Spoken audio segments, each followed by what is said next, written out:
What if I told you that on a single, ordinary autumn day, the fundamental rules of our reality were rewritten? Not by a philosopher or a prophet, but by a machine. A machine that operates on principles so bizarre, so counterintuitive, that they sound more like science fiction than science fact. A machine that doesn't just calculate, but converses with the very fabric of the universe. Today, we're not just talking about a faster computer. We're talking about the moment humanity gained a new key to unlock the deepest secrets of existence. This is the story of the Willow chip, the machine that made the impossible possible. And it's a story that will change not only our future, but how you think about everything you see, touch, and know. For most of the world, October 22nd, 2025 was just another Tuesday. People woke up, drank their coffee, and commuted to work. Their lives governed by the silent, predictable logic of classical computation humming away in their phones, their cars, and the global networks that connect us all. But in a quiet, heavily shielded laboratory in Santa Barbara, California, a sound was heard that would echo through history. It wasn't a loud bang, but a quiet, confident thud. The sound of a door being kicked open to a new reality. For decades, quantum computing was the stuff of dreams.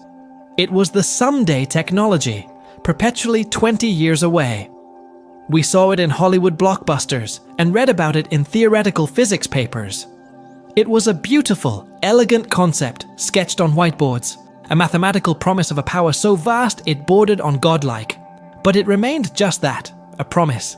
Then came the announcement from Google. They had unveiled the Willow chip. The name sounds gentle, almost organic, but its power was anything but. In an instant, the world's most powerful supercomputers, sprawling behemoths filling entire buildings, consuming enough electricity to power small cities, were rendered quaint, like steam engines in the age of fusion. The unveiling of Willow wasn't just another tech product launch, it was a species-level event. It marked the moment a theoretical dream solidified into tangible, world-altering reality. This wasn't just the dawn of a new age of computing, it was the dawn of the quantum age itself. To understand the sheer magnitude of this revolution, we have to first appreciate the giant upon whose shoulders we all stand, the classical computer. For over a century, our entire digital civilization has been built on a beautifully simple idea: the bit. Think of a light switch. It can be on or it can be off. It's a state of absolute certainty. That's a bit. A 1 for on, a 0 for off. There is no in between. This binary system, this world of yes or no, true or false, is the bedrock of everything we've achieved. With these simple ones and zeros, strung together in impossibly long and complex chains, we built wonders. We guided the Apollo missions to the moon, navigating the void of space with a computer less powerful than the one in your electric toothbrush today. We mapped the human genome, created breathtaking virtual worlds, and connected billions of people across the globe. The binary system is a workhorse, reliable, logical, and powerful. It's the ultimate linear thinker. If you give it a problem, it will systematically work through every possibility, one by one, until it finds the answer. But even this incredible servant has its limits. There's a wall it can't climb, a frontier it can't cross. That frontier is the universe itself. The real world, at its most fundamental level, doesn't operate like a light switch. It operates on the strange and paradoxical rules of quantum mechanics. And to solve problems born from that world, problems of nature, you need a machine that can speak its language. Imagine trying to navigate a vast, complex maze. A classical computer would try every single path, one at a time. It would go left, hit a dead end, backtrack, and then try the next path. It would eventually find the exit, but it might take an eternity. Now imagine you could create millions of copies of yourself and send one down every single path of the maze simultaneously. You wouldn't be exploring the maze, you'd be inhabiting it, experiencing every possibility at once. The solution wouldn't be found, it would simply emerge. That is the promise of quantum computing. Instead of bits, which are either 1 or 0, a quantum computer uses qubits. Thanks to a bizarre quantum property called superposition, a qubit can be a 1, a 0, or both at the same time. Think of it not as a light switch, but as a spinning coin. While it's spinning, it's not heads or tails. It's a blend of both possibilities. It's in a state of pure potential. Only when you stop it and look does it choose a side. By linking these qubits together through another spooky phenomenon called entanglement, a quantum computer can explore an exponential number of possibilities all at once. 2 qubits can explore 4 states simultaneously. 3 qubits can explore 8. 300 qubits can explore more states than there are atoms in the known universe. This isn't just a faster computer, it's a fundamentally different way of computing. It is the difference between reading a book one word at a time and absorbing the entire library in a single glance. It's this exponential power that allows it to tackle problems that would make even the mightiest classical supercomputers grind to a halt. Problems like designing the perfect drug molecule, creating a room temperature superconductor, or optimizing global logistics in real time. So, what is this miraculous Willow chip? It's not a silicon wafer you can hold in your hand like a typical processor. It is the heart of a machine that looks like a magnificent, golden steampunk chandelier housed within a deep freeze cryostat. This intricate structure is a monument to extreme engineering. To protect its delicate quantum state, the Willow chip must be kept colder than the darkest void of interstellar space, just a fraction of a degree above absolute zero, the theoretical point where all atomic motion ceases. This near-total stillness is required to listen to the whispers of the quantum world. The qubits themselves are not tiny switches, but microscopic superconducting circuits made from aluminum and niobium. When cooled to these extreme temperatures, they become perfect conductors, allowing electrons to flow without any resistance. This creates a pristine environment where the quantum effects of superposition and entanglement can be sustained and controlled with exquisite precision using microwave pulses. Previous quantum processors were like a symphony played by amateur musicians, noisy, out of tune, and brief. The Willow chip, however, is the Berlin Philharmonic. Its design allows for ultra-stable quantum states, meaning its spinning coins can spin for longer and more predictably than ever before. It's a leap in engineering so profound that it's like comparing the Wright brothers' first flyer to a modern supersonic jet. Willow isn't just an improvement, it's a paradigm shift, a stable platform upon which the new age of computation could finally be built. For all its theoretical power, quantum computing had a fatal flaw, an Achilles' heel that for years made many believe it would never be practical: errors. Qubits are the divas of the computing world. They are incomprehensibly fragile. The slightest vibration, a stray magnetic field, or a tiny fluctuation in temperature can cause them to lose their quantum state in a process called decoherence. It's like trying to hear a pin drop in the middle of a hurricane. The quantum signal is instantly drowned out by the noise of the classical world. For years, the problem was maddening. The more qubits you added to get more power, the more potential points of failure you introduced. It seemed like a catch-22. The breakthrough achieved with Willow was nothing short of genius. It was a complete reversal of the problem. Google's engineers realized they could use a concept called quantum error correction. Instead of relying on a single, fragile physical qubit to hold a piece of information, they encoded that information across multiple physical qubits. Imagine a single person trying to sing a perfectly sustained note. A cough, a breath, a moment of wavering, and the note is ruined. Now imagine a choir of 1,000 people singing that same note. If a few people cough or go off key, the collective sound remains pure and powerful. The group average self-corrects the individual errors. This is the principle behind the logical qubit. It's a single unit of quantum information that is robust, stable, and self-healing because it's supported by a redundant network of physical qubits. With Willow, Google proved for the first time that scaling up, adding more qubits, didn't increase the error rate. It decreased it. They had tamed the quantum ghost. They had built a system that could heal itself, a system where the whole was infinitely more resilient than the sum of its parts. This was the key that unlocked the door to truly large-scale, functional quantum computers. With a stable machine, it was time for a demonstration of power. It was time for a showdown. In one corner stood Frontier, the reigning champion of classical computing. Housed at Oak Ridge National Laboratory, Frontier is a city of silicon, a masterpiece of engineering capable of performing over a quintillion calculations per second. It is the pinnacle of our binary world. In the other corner was Willow, the mysterious newcomer, humming silently in its frozen sanctuary. The challenge was a task specifically designed to be easy for a quantum computer, but practically impossible for a classical one. Random circuit sampling. In simple terms, it's like asking the computer to predict the outcome of a complex, chaotic quantum system. For a classical computer, it's a brute force nightmare. It has to calculate every single one of the exponentially growing possibilities one by one.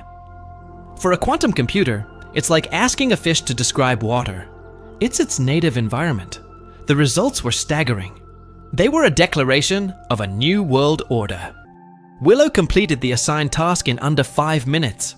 Scientists then calculated how long it would take Frontier, the fastest machine humanity had ever built, to perform the very same calculation. The answer wasn't hours, or days, or even centuries. The estimate was 10 septillion years. Let's put that number in perspective. The universe itself is only about 13.8 billion years old. Frontier would need to run for nearly 1 trillion times the age of the universe to accomplish what Willow did during a coffee break. This was the moment that the term quantum advantage, previously called quantum supremacy, was no longer a theoretical milestone. It was a proven fact. It was a mic drop heard around the world. A quantum machine had decisively and unimaginably outperformed the best classical machine on Earth. The duel with Frontier was spectacular, but it came with a crucial caveat. The random circuit sampling problem was, in essence, a manufactured test.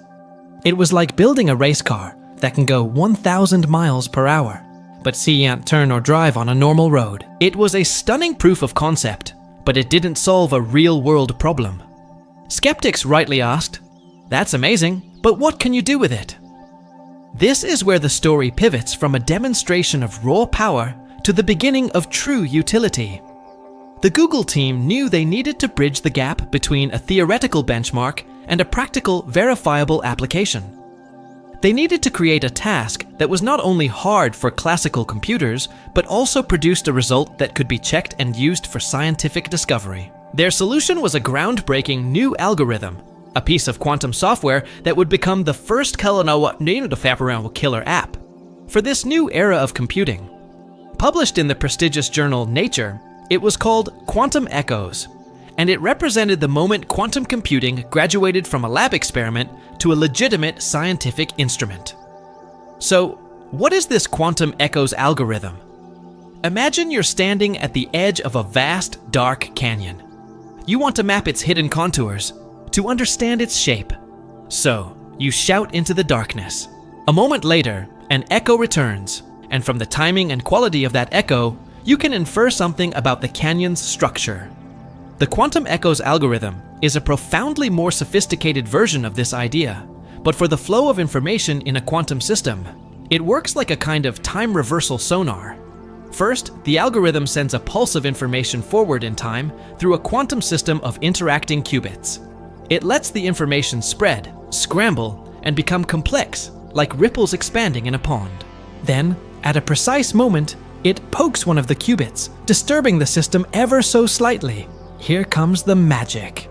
It then runs the entire process perfectly in reverse.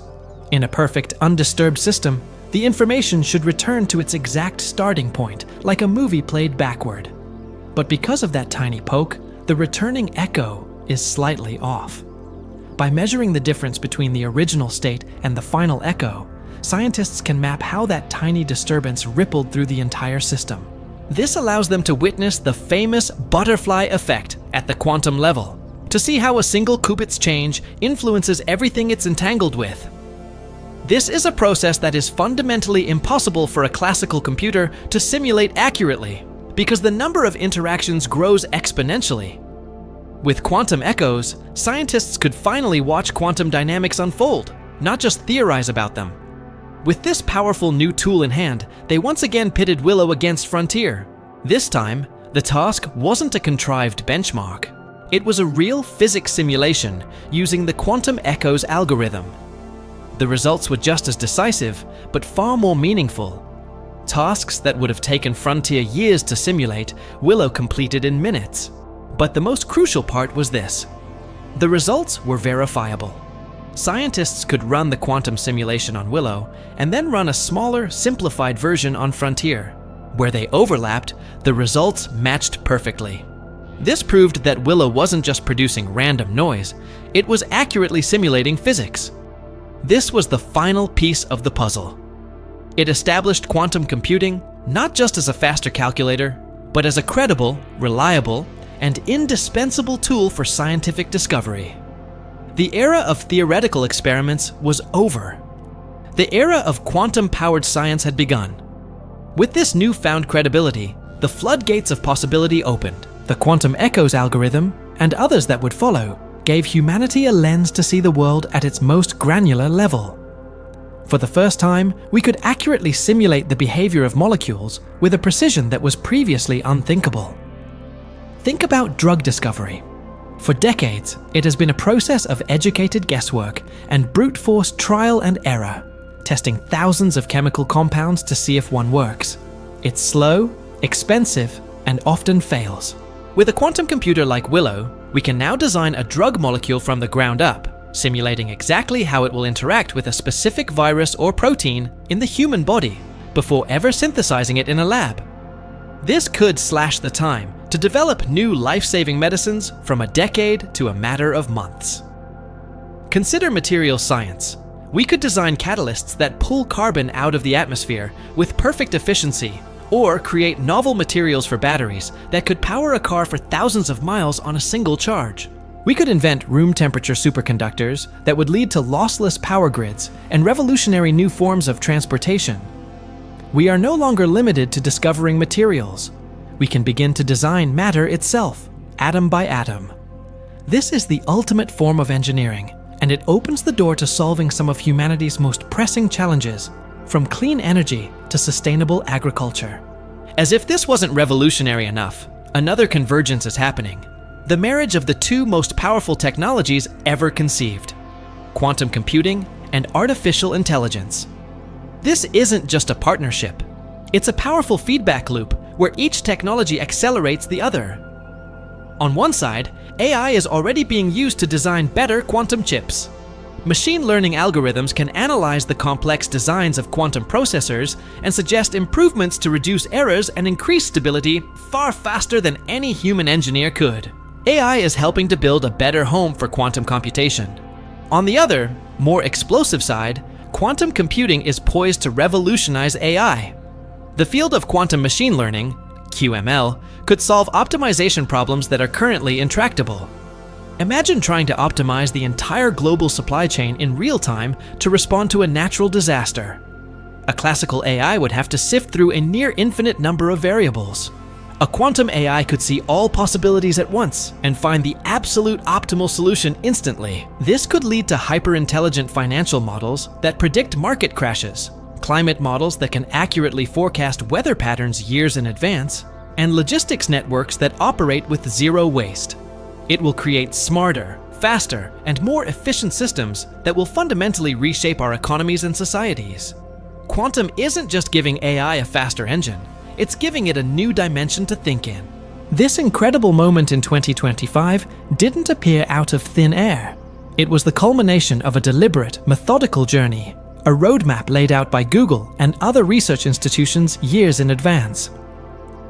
The first major milestone was in 2019, when they first demonstrated a quantum processor performing a task beyond the practical ability of any classical computer, the first whisper of quantum advantage. Then, in 2023, they achieved a critical breakthrough with a prototype system that demonstrated, for the first time, that quantum error correction could actually work, reducing errors as the system scaled. This was the proof of concept for the self-healing logical qubit. And now, in 2025, Willow has delivered on that promise, achieving verifiable quantum advantage on real scientific problems. But this is not the final destination. The ultimate goal, The holy grail of the field is a fault-tolerant quantum computer. This will be a machine with perhaps 1 million physical qubits supporting 1,000 stable, perfectly error-corrected logical qubits. A machine of this scale won't just solve problems we know are hard. It will solve problems we don't even know how to ask yet. Google's roadmap aims to build such a machine by the end of the decade. They are on a clear, determined path to a future powered by computation beyond our wildest imagination. The story of the Willow chip is more than just a story about a machine. It's a story about human curiosity, persistence, and our unyielding desire to understand the universe we inhabit. This isn't the end of the story, it's the end of the introduction. The Willow chip is the spark, and we are all about to witness the fire of the quantum revolution spread. It will redefine technology, science, medicine, and the very nature of intelligence itself. So, what can we take away from this incredible journey and apply to our own lives? First, it teaches us that the word impossible is often just a placeholder for not yet discovered. The challenges of quantum decoherence were seen by many as a fundamental roadblock, an impassable mountain. But with creativity and a different way of thinking, like using the group to protect the individual in logical qubits, the impossible became possible. In your own life, when you face a problem that seems unsolvable, ask yourself, are you just trying the same approach over and over, or is there a completely different angle, a new dimension to the problem you haven't considered? Second, this story is a testament to the power of foundational science. This breakthrough wasn't born in a business meeting focused on quarterly profits. It was born from decades of patient, often obscure, research into the fundamental laws of physics. It's a reminder to nurture curiosity for its own sake. In our daily lives, let's value learning and understanding, not just for an immediate payoff, but for the unexpected and world-changing innovations it can lead to down the road. Finally, the dawn of the quantum age calls on all of us to be adaptable and to embrace change. This technology will create new industries and make others obsolete. The best way to prepare is not to become a quantum physicist overnight, but to cultivate a mindset of lifelong learning and flexibility. Stay curious. Read. Ask questions. The world is changing faster than ever, and those who are willing to learn and adapt will be the ones who thrive in this new era. The story of computation is entering its next and most exciting chapter. The time to pay attention is now. I want to leave you with a few questions to ponder. What grand challenge, in medicine, climate, or exploration, would you want to solve with the power of a fault-tolerant quantum computer? And as we develop tools that can simulate reality and intelligence in ways we've never seen before, what new responsibilities do we have as their creators? Let me know your thoughts in the comments below. I'm truly curious to hear how this story inspires you. Thank you for joining me on this incredible journey to the edge of science and beyond. I wish you all the very best of health, happiness, and curiosity. And if your mind was expanded today, and you want to continue exploring the frontiers that are shaping our future, do me a favor and hit that subscribe button and turn on notifications. You won't want to miss what's coming next.